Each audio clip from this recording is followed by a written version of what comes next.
Professor Egna, tá me Tudo ouvindo? bem? Você, Alexandre, desculpe aí, esses Não dias eu estou te tenho ouvindo, viajado. Egna. Tá tudo bem, graças a Deus. Egna, não estou ouvindo. Não está Não ouvindo? estou ouvindo.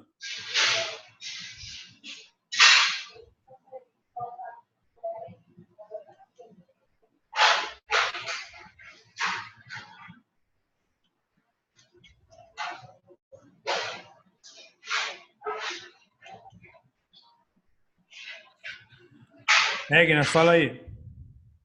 Alô, Alexandre, está me ouvindo? Agora estou te ouvindo bem.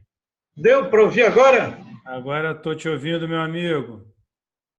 Tá tudo bem. Eu tive viajando ultimamente, ainda estou aqui muito atarefado, né? Eu não Pois é, tinha visto a sua mensagem, pois mas é. a gente já pode começar a ver. Eu estou aqui desmontando todo aqui o prédio aqui todinho para me preparar.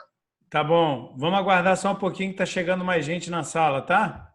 Tudo bem, Alexandre? Fique à vontade. Abraço. Rosenaide, você tem que habilitar, querida, o vídeo e o áudio. Luciana também. Não estou te vendo. Para a gente poder fazer pergunta, precisa habilitar a câmera e o áudio.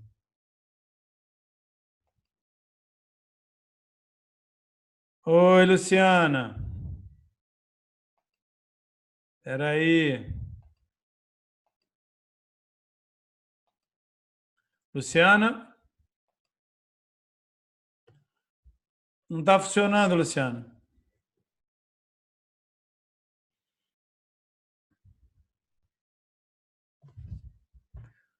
Não estou te ouvindo. Luciana, não dá para te ouvir.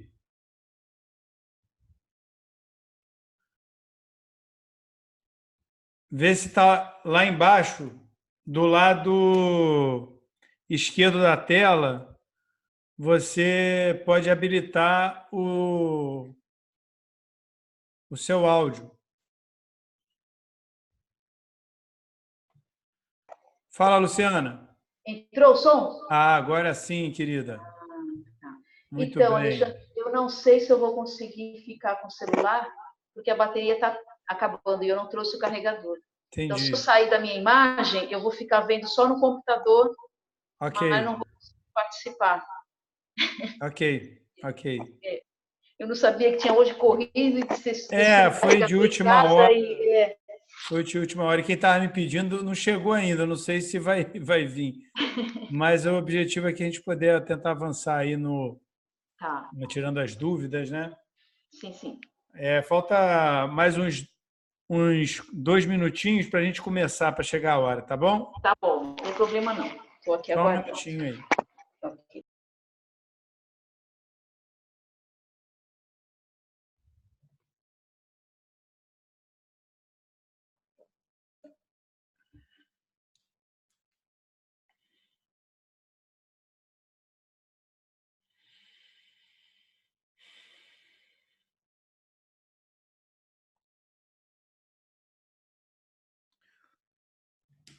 Rosenaide, se você conseguir habilitar a câmera, querida, para a gente poder se ver, vai ser ótimo. Aí, Rosenaide. Fala aí para a gente te ouvir, Rosenaide. Olá, tudo bom? Tudo bem? Estou te ouvindo.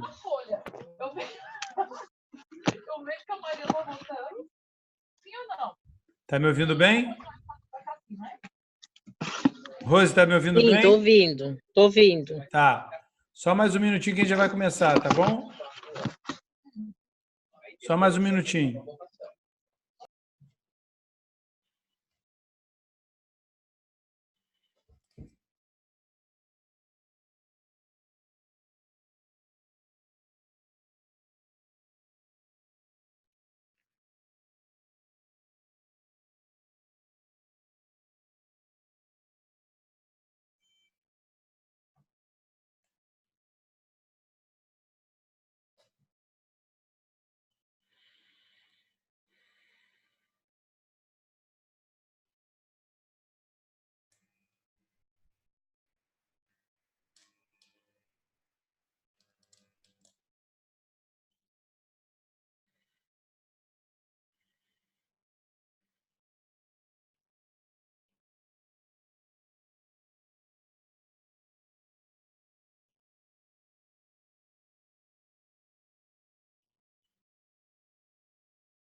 Bem, vamos começar, gente. Deu 4 horas. E aí, depois, quem for chegando, vai chegando e a gente vai tirando dúvida. Foi uma chamada de última hora, né, que eu fiz. Obrigado aí por vocês terem feito o esforço de estar aqui comigo hoje, porque na quinta-feira passada eu acabei desmarcando o encontro porque eu tive um piripaquezinho, né? A gente vai ficando um pouquinho mais velho, vai tendo os piripaque. Aí eu tô aqui agora fazendo um mapa. Quem já fez mapa aí, ó, medindo minha pressão de 10 em 10 minutos. Então, daqui a pouco, acabou de medir, daqui a pouco provavelmente vou ter que ficar quieto aqui para poder ele medir de novo. Mas não tem nada demais, graças a Deus. É mais trabalhando na prevenção mesmo. E na quinta-feira a gente desmarcou e essa semana eu vou estar indo amanhã para Brasília. Eu vou estar passando 2 dias em Brasília, quarta e quinta-feira, bem imersos num programa que eu faço de toda essa parte hoje de novas tecnologias, de marketing, de inovação e como adaptar isso, como trazer isso para o terceiro setor. Então, eu tenho participado de vários programas tentando trazer as melhores práticas do mercado, né, para a instituição que eu dirijo e, obviamente, aqui para os nossos programas. Eu acho que o Isaías está entrando. Deixa eu só dar boa tarde para o Isaías. Isaías, está chegando aí, meu irmão? Só dá um alô aqui. Mas, enfim, eu não queria ficar muito tempo sem estar com vocês para poder estar acompanhando um pouco o desenvolvimento de cada um e tirando dúvidas com relação ao programa, né, que vocês se comprometeram em participar. Então, a ideia aqui, nesse vídeo, é ir direto ao ponto para tentar tirar o máximo de dúvidas e conversar um pouco sobre cada momento que cada instituição está passando e como que a gente pode estar ajudando para vocês superarem os desafios que por um acaso estejam passando. Eu vou começar fazendo hoje o seguinte. Eu vou começar... Isaías, eu estou vendo sua câmera habilitada, meu amigo, mas seu áudio não está. Aí eu preciso que você habilite seu microfone para a gente poder conversar, ok? Então, como é de costume, eu queria que cada pessoa que chegou na sala já pudesse só se apresentar, falar de onde está falando e qual a instituição que representa, rapidamente. Professor Egnar. Eu represento a Fundação Visão Nordeste, estou aqui em Teresina, Piauí. Uma fresquinha aí hoje, professor? Como? Tá uma fresca aí hoje? Está fresquinho? 40 graus. Então, é um prazer estar com vocês aqui agora nesse momento. Obrigado, professor. Vamos seguindo. Luciana, fala aí um pouquinho, representa. Oi, represento o Instituto Habitação aqui de Santos. Instituto também sem fins lucrativos. Estamos começando, já te passei mensagem. Eu vi. Mudamos, inclusive, o nome. Você já viu por sua causa. Já estamos em processo de mudança de nome também, viu?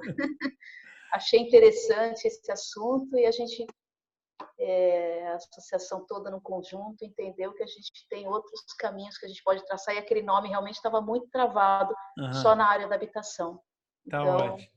Está em processo já de mudança. Que bom, que bom. Bom. Rose, fala aí, Rose, de onde você está falando? Oi, Rose, a Associação Reduca, Franco da Rocha. São Paulo, né, Rose? Isso. Tá bom, Rose, obrigado. Isaías, meu amigo, fala aí. Boa tarde, estamos aqui. Então, fala aí, fala de onde você está falando e qual é o nome da instituição. A instituição é Espaço Cidadão, município de Ananindeua, Belém do Pará. Valeu, Isaías. Isaías falando direto do Pará. Aline, só se apresenta aí para o grupo. Sim. Hoje, graças a Deus, não foi numa quinta. É. E você tá melhor? Estou fazendo hoje um mapa. Daqui a pouco eu vou ter que parar de falar para poder o aparelho medir minha pressão aqui, mas está tudo bem. Você se lembra quando você entrou nesse projeto, você falou assim, minha mulher vai me matar porque eu vou ficar sem dormir. Olha aí o resultado, viu? Mas ela fala que eu estou pegando pesado e ela tem razão. Tá vendo? Aline, só se apresenta aí para quem está na sala. Oi, pessoal, meu nome é Aline, sou do interior da Bahia, Vitória da Conquista. Eu trabalho com a UFAM, que é uma empresa de impacto social, mas já estou transformando ela em uma associação e estamos na fase da escrita do estatuto. Já fiz a correção e eu espero que essa semana eu dê entrada. Maravilha, Aline, parabéns. Então, gente, olha só, vamos direto ao ponto. A ideia aqui é a gente poder, essa sessão que eu faço, para quem está vindo hoje pela primeira vez, como o professor Egna, é uma sessão de, basicamente, tirar dúvidas, a gente poder trocar e eu ajudar vocês nesse processo que vocês estão avançando nessa primeira etapa que é de legalização, né? A parte formal do programa, onde as instituições normalmente têm que adaptar estatuto, mudar, às vezes, alguma questão da atividade, para poder a gente estar avançando nesse processo de formalização. Eu tenho algumas perguntas que me mandaram por e-mail, mas eu queria começar dando oportunidade para quem está na sala já a fazer perguntas. Quem gostaria de fazer alguma pergunta, levanta a mão aí para eu abrir o microfone. Vamos lá, Luciana pediu, é com você mesmo, Lu, manda aí. Então, eu te mandei um e-mail que a Sim. dúvida, na verdade, é nossa em relação ao estatuto, e quando você mandou a questão do conselho fiscal, diretor, a diretoria, bom, enfim. A gente está revendo também essa situação. A gente também tem um estatuto bem enxuto, né? A equipe interna hoje é bem reduzida, até porque, na verdade, já estamos no começo também. Uma dúvida que até o próprio contador também nos passou é assim, bom, Luciana, você está como presidente, se você assumir uma área agora mais executiva, talvez não seja bom no futuro, porque vai coincidir com outros critérios, a questão de você não ter como é que eu vou dizer assim, a presidência, o executivo, na verdade, ele quis dizer o seguinte, seriam áreas administrativas, certo? Pessoas contratadas, que vão gerenciar junto conosco, a associação. É que hoje, na verdade, a gente tem os mesmos nomes na diretoria. Isso eu queria assim, tentar entender um pouquinho quando você falou disso. Hoje a nossa, por exemplo, eu estou na parte tanto de presidência como estou na parte da gestora executiva. Então, você vê que lá na frente existe algum problema ou já é bom também você fazer a separação agora? Vamos lá. Se tem alguma coisa ilegal que fale que você, na área executiva, você vai ter problemas no futuro? Gente, uma observação que eu queria que você... Esse é um tema interessante, Luciana, para a gente conversar um pouquinho aqui, que tem a ver com governança, né? Sim. Tem a ver com a governança da instituição. Eu tenho sempre defendido que eu acho que, hoje, na minha opinião, minha experiência, quanto mais enxuto for a governança da instituição, mais viável para o dia a dia. A gente vivia na década de 90, no início dos anos 2000, né, a gente tinha uma outra realidade no terceiro setor. Normalmente, quando você falava em projetos de curto prazo, eram projetos de 1 ano. As instituições, elas tinham um tempo, era um processo muito mais lento, se assemelhava, às vezes, muito a uma dinâmica do poder público, em termos de gestão, em termos de ritmo. Muitas instâncias de tomar decisão, muitos comitês, e a realidade de hoje mostra um outro caminho. as instituições elas estão tendo que se aproximar muito mais para um modelo empresarial, vou botar empresarial entre aspas, no sentido de gestão, né? Aquela coisa de você ter que dar respostas mais rápidas, você precisar ter um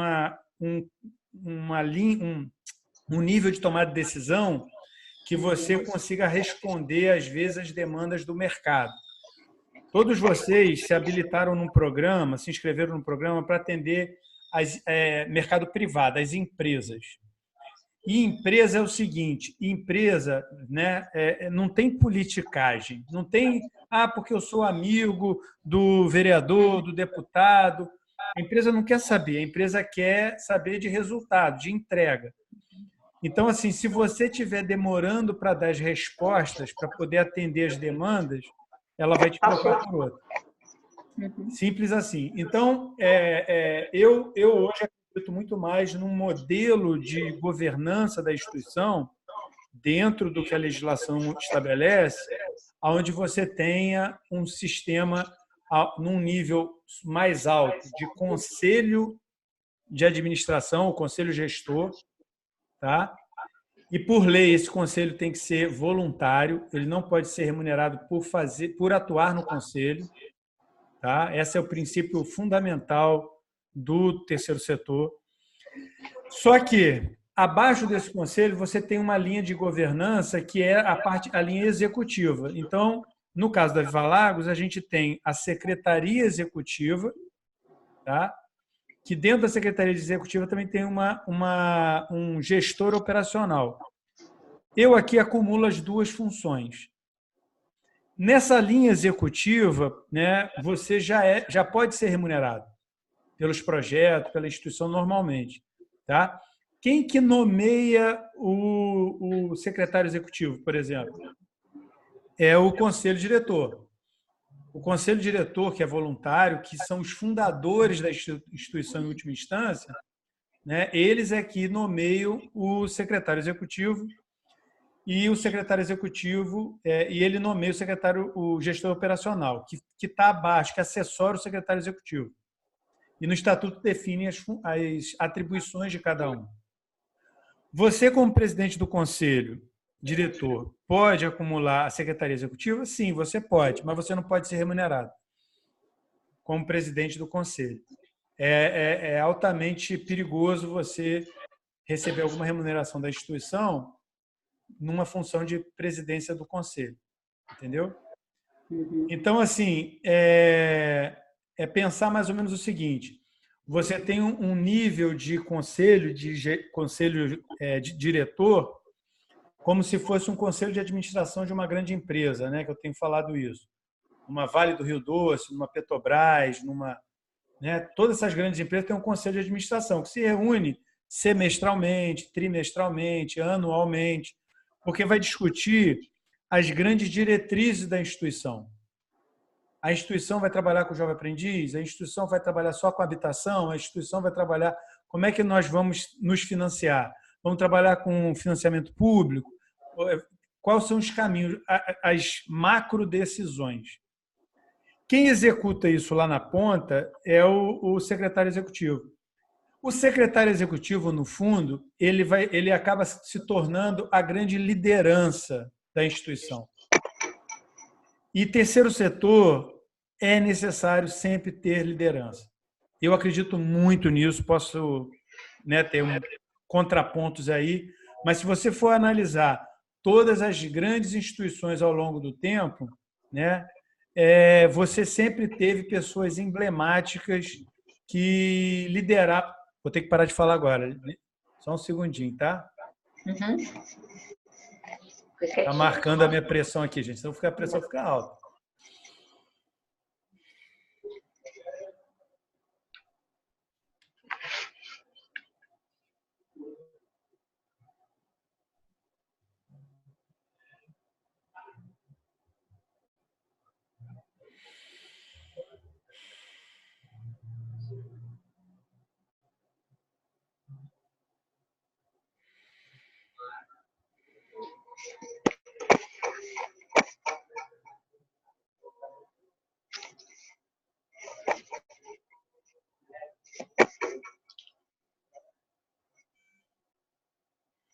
Pronto, Luciana. Oi. Não sei se respondi sua pergunta, Luciana. Respondeu, mas a gente ainda está confuso nessa parte, Alexandre. Porque o contador também Mas tinha mais ou menos falado vamos dessa clarear. parte. Mas vamos clarear. O que está confuso? Não, está confuso porque nós somos em 6 pessoas. Né? Meia dúzia? Desde o início nós montamos e a não ser a saída vai ser que nem o contador falou. Deixa a montagem do executivo para depois. Olha só, vamos lá. Porque... Por lei, Luciana, você precisa ter 3 pessoas no conselho diretor. Sim. O ideal, na situação ideal, você ter um secretário executivo, que acumula como gestor operacional. Então, nós estamos falando aí de 4 pessoas. Tá? O conselho diretor, ele pode ter mais do que 3, ele tem que ter pelo menos 3. É sempre bom que seja um número ímpar, porque se houver, né, empate, é bom ter um voto de Minerva, mas, enfim, isso não é que seja algo fundamental. E você vai precisar de um conselho fiscal. O conselho fiscal, como vocês estão começaram esse ano? Sim. Por isso que o fiscal, na verdade, nosso só tem um. Então, o conselho fiscal ele tem que ter também no mínimo 3, né, o ideal. E aí o que acontece? No nosso caso aqui, quando a gente começou, a gente colocou, porque como no primeiro ano você não tem exercício contábil ainda, você vai fechar o exercício, né? O conselho precisa avaliar o balanço no próximo ano, te dá esse tempo de você ter outras pessoas que possam colaborar. Entendi. Aí, na minha opinião, o conselho fiscal, né, você atrasa um pouco a nomeação do conselho fiscal, enquanto você... Está marcando de novo. Acho que eu estou ficando meio acelerado. Imagina de noite para dormir. Fica quietinho, senão ele não marca direito. Sim.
Vamos lá, Luciana.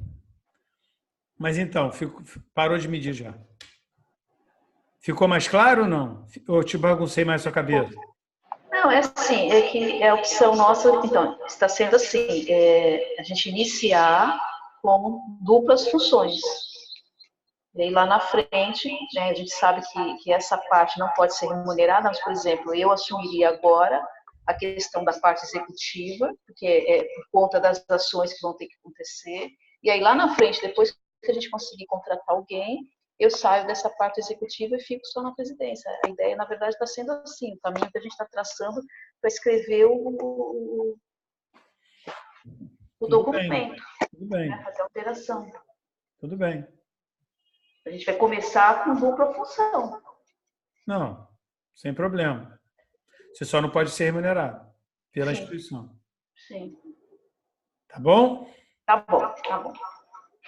A Aline quer fazer uma pergunta? Foi parecido com o que ele falou. Espera aí que eu vou liberar aqui a Aline. Oi, Aline. Completando a pergunta dela. Caso eu tenha 2 funções, como é o seu caso aí, tá? Você acaba fazendo a área executiva e operacional. como é que você recebe? É pela CLT? Eu aqui recebo por empresa. A minha empresa Você é uma empresa? É. Entendi. Mas pode ser CLT, não tem problema. CLT, eu tenho a Alfam Consultoria e a gente vai ter o Instituto Alfam. Nesse caso, eu posso fazer o vínculo com a Alfam Consultoria? Ou era interessante outra empresa? Eu não vejo problema com a Alfam, além do seu mesmo nome, né? Eu não vejo problema, não. Assim, não vejo problema, não, Aline. Faz um contrato de prestação de serviço direitinho, né? Isso. Certo. Eu já faço isso hoje, mas não com ONG.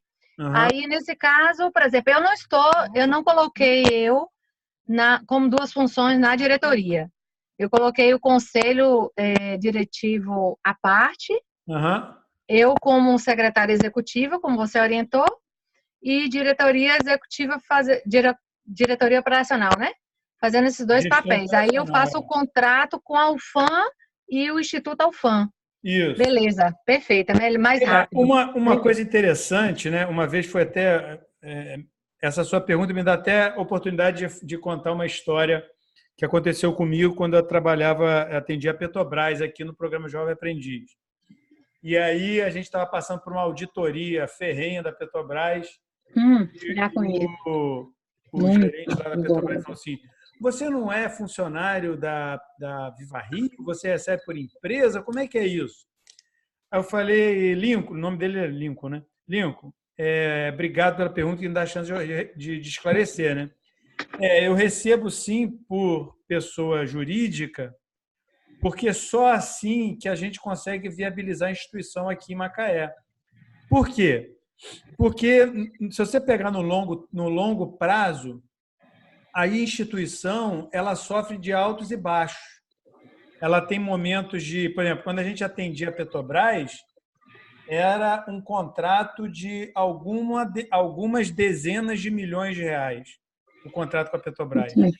Aí, de repente, a gente perdeu 85% da receita quando a gente perdeu o contrato da Petrobras. Tivemos que viver com 15%. Nesse momento, eu perdi 60% da minha receita. Então, assim, sendo instituição, quando o secretário executivo, que é como eu falo, acaba sendo muita liderança, né, da instituição, é meio coração vivo da instituição nesse início, quando a instituição é muito pequena. Entendeu? Se você tiver carteira assinada, na hora que pede um contrato desse da Petrobras, tinha que me mandar embora, acabava a instituição, fechava.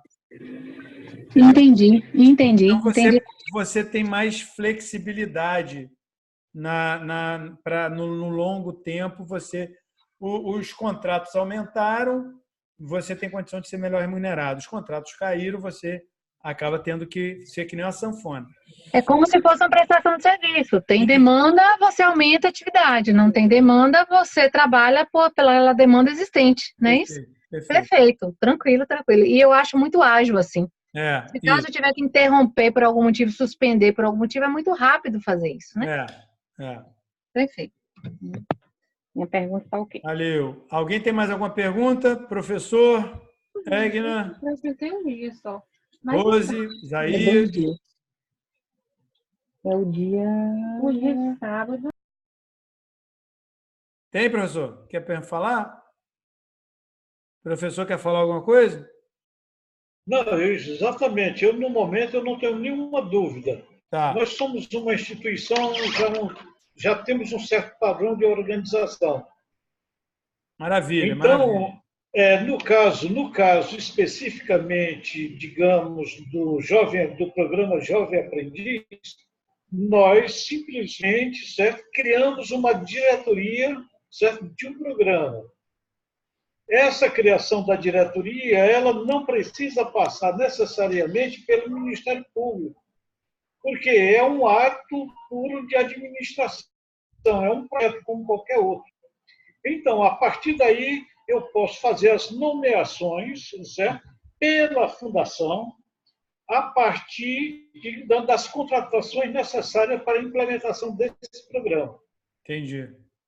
E eu já tenho confusão demais para administrar a operacionalização. Não, e mexer com fundação não é fácil, não, né? Ficar com o Ministério Público né? Eu quero Realizando não é moleza. isso. Eu quero lhe comunicar, eu dei entrada hoje já no CMDC, CMDCA. CMDCAT. E Maravilha, parabéns, professor. dei entrada hoje, já pedindo, certo, nosso registro lá, já fiz a apresentação, certo, de um plano de desenvolvimento institucional e apresentei também um projeto pedagógico do curso de assistente administrativo, Isso. já pedindo a eles o registro para começar. Que Então, eles maravilha. virão aqui, eles vão se reunir, agora eu não sei se será dado, se eles vão colocar em votação ou apreciação até o final do mês, mas a moça lá me garantiu que até o final de dezembro nós estaríamos já com o registro. Maravilha, Agora professor. é a operacionalidade daí. Então, de posse, né, quando você tiver a posse do registro no conselho, né, e você já vai estar habilitado para poder dar entrada do Ministério do Trabalho. O Ministério do Trabalho só aceita quando você tem um registro no conselho. Entendeu? Isso. Uhum. Aí depois a gente vai falar com mais detalhes sobre essa etapa, que é um pouquinho mais para frente, para a gente não atropelar. Tá bom? Inclusive, digamos, eu particularmente pedi ao nosso advogado para verificar alguma, digamos, dificuldade operacional em relação ao estatuto. Mas ele disse que não, a nossa fundação ela é abrangente. Entendi. Por ela ser abrangente, né, ela se encaixa dentro do direito da criança e do adolescente. Maravilha. Essa foi a orientação jurídica daqui, mas eu não sei qual é a orientação jurídica lá do Conselho. Se ele vai entender. Se tiver, aí é que a gente vai se adaptar. Fazer as adaptações necessárias. Perfeito. Na verdade, professor, às vezes, como a gente já conversou em outra oportunidade, às vezes a gente pode encontrar alguma má vontade em algum órgão, porque às vezes tem pessoas com outros interesses, né? A gente até falou um pouco sobre isso. Então, o que a gente precisa nesse momento, e aí o senhor tendo a orientação jurídica adequada, é você manter o pé firme o conselho não pode não dar o registro. O conselho pode fazer exigências, adaptações, ajustes. Pode, por exemplo, achar que está aqui está um ambiente inadequado para criança e adolescente, coloca mais uma lâmpada, coloca um ventilador, sei lá, pode falar alguma coisa nesse sentido. Mas o conselho, por regra, né, ele tem sim que registrar as instituições e orientar as instituições das melhores práticas, as melhores formas de atender a criança e adolescente. Tá? Tá. De qualquer forma, eu também vou acionar os amigos políticos na questão, né? Porque eu sei que os conselhos são políticos. Né? Sim. E é exatamente por isso que eu vou começar a acionar as peças, né? Para que eles também pressionem lá dentro para a liberação imediata, que não haja esse tipo de desconforto. Qualquer embaraço. Gente. Isso. Perfeito. Perfeito. Perfeito. Obrigado, professor. Bom tê-lo aqui conosco, hein? Estava sumido. Tudo bem. Um abraço aí em todos. Abraço. Né? É isso aí. Gente, o bicho apitou de novo. Vou ficar quieto aqui um cadinho, só um minuto.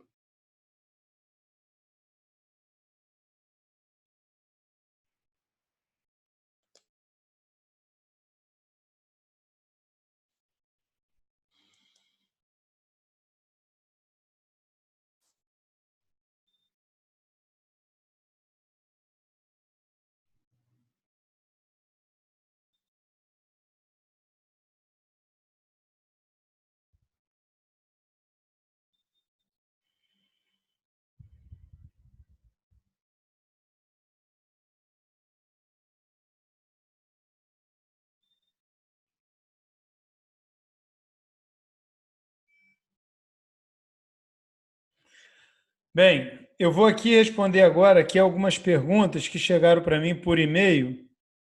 O Tiago, lá do Instituto Alberto de Moura, e depois ele vai ver esse vídeo e vai poder responder, poder tirar as dúvidas dele, né? Ele me pediu uma explicação sobre arco ocupacional. Então, quando você vai registrar o programa Jovem Aprendiz no Ministério do Trabalho e Emprego, você precisa registrar um curso de aprendizagem. Como eu falei, nós vamos registrar o assistente administrativo e a nossa orientação com relação a esse primeiro passo, né, no programa. O arco ocupacional, ele, na verdade, é importante entender o seguinte: você tem, a legislação estabelece como referência o CBO, né, a Classificação Brasileira de Ocupações, e o assistente administrativo é uma ocupação. Só que esse método do CBO, ele envolve famílias, né, que são atividades correlatas, atividades afins. O arco ocupacional é quando ele envolve várias ocupações diferentes, além do auxiliar administrativo, além do assistente administrativo. Entendeu? Então, essa é a explicação de arco ocupacional. Na verdade, essa é a primeira pergunta que o Tiago me fez. A segunda pergunta foi o seguinte: quem decide sobre a contratação do jovem quanto à função? Arco ocupacional, função única.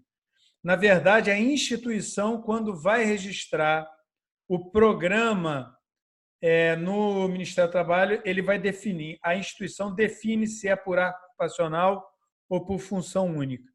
A gente aqui prefere registrar por função única. O arco ocupacional, muitas das vezes, dá muita confusão para a empresa na hora da atividade prática. Ela, às vezes, acaba colocando o jovem em desvio de função, isso pode gerar outros problemas.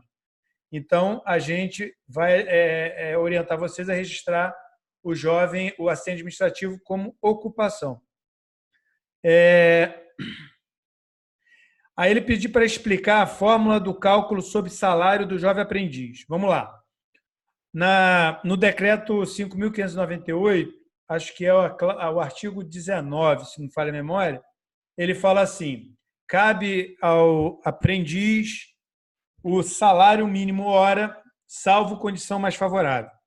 Condição mais favorável pode ser convenção coletiva da empresa, pode ser um acordo coletivo, pode ser o piso regional que alguns estados têm da federação, mas, via de regra, o valor vai ser sobre o salário mínimo. E o salário mínimo não é o salário mínimo que a gente vê na televisão, nos jornais, que é a base por mês. Né? É um valor calculado por hora.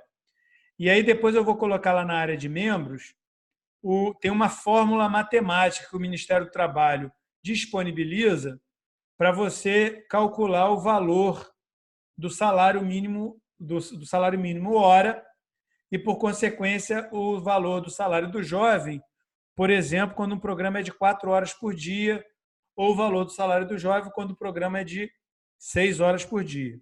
Tá? Então, isso tem a ver com o número de dias no mês, número de semanas. Tem uma regrinha lá, uma fórmula matemática, que vocês vão fazer esse valor fácil. Aí ele me fez outra pergunta, que é a seguinte: como proceder em caso de férias coletivas para jovens com menos de 18 anos? O Tiago está fazendo bem a lição de casa, porque ele está estudando bastante a legislação do aprendiz. Então, vamos lá. Quando o jovem aprendiz vai assinar o contrato de aprendizagem, um dos anexos que tem que constar no contrato é um calendário do programa. O calendário do programa ele vai definir, no momento do início da relação do jovem com a empresa, quais são os dias de aula prática, quais são os dias de aula teórica, quais são os feriados, sábado, domingo e férias. Se a empresa tem sistemas de férias coletivas, já tem que estar previsto no calendário. Tá? Agora, tem uma pegadinha aí que é a seguinte: pela legislação, inclusive pelo ECA, pelo Estatuto da Criança e Adolescente, jovens com menos de 18 anos, as férias tem que coincidir com as férias escolares. Ou seja, se a empresa tiver férias coletivas fora desse período de férias escolares, vamos supor que a empresa vai dar férias coletivas em abril. Para o jovem vai ser como se fosse folga remunerada, porque ele vai ter que ter tirado as férias coincidindo com as férias escolares. O maior de 18 anos não tem problema nenhum. Então, para esse caso, para a empresa também não se sentir lesada, a empresa simplesmente não vai contratar um jovem com menos de 18 anos se ela trabalha com férias coletivas. Ela vai contratar jovem com mais de 18 anos. Aí ele me pergunta assim, qual a formação o educador deve possuir para ministrar a capacitação para os jovens? E aqui a gente entra numa área meio cinzenta da lei, porque todo mundo sabe que a legislação ela não vai no nível do detalhe. Ela tem muita interpretação do que está escrito na lei. Então, na legislação, ela fala que o educador tem que estar adequadamente, devidamente capacitado para ministrar as aulas. Mas o que é ele estar devidamente, capacitado? Entra numa área meio cinzenta. Aqui no estado do Rio de Janeiro, o Ministério do Trabalho exige uma formação de nível superior. E quando o fiscal é muito chato, ele fica querendo um educador que tenha um alinhamento com o curso. Então, quando vocês forem contratar um educador para assistente administrativo, se a pessoa tiver alguma formação na área de administração de empresas, vai ser ótimo para vocês. Entendeu? Ou um técnico de administração. Mas o ideal é ter uma formação de nível superior para não ter problema junto ao Ministério do Trabalho e Emprego.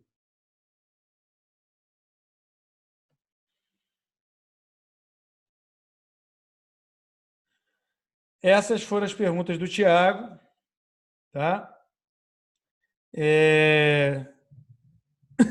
Saiu bem da nossa linha de perguntas que a gente estava aqui hoje, mas quando o Tiago vê aí, Tiago, quando você vê essa gravação, espero que tenha tirado as suas dúvidas. Gente, alguém tem mais alguma pergunta? Porque eu hoje não estou querendo demorar muito aqui não, por causa desse bicho aqui apitando no meu lado aqui, que está meio chato. Mas eu estou aqui à disposição de vocês.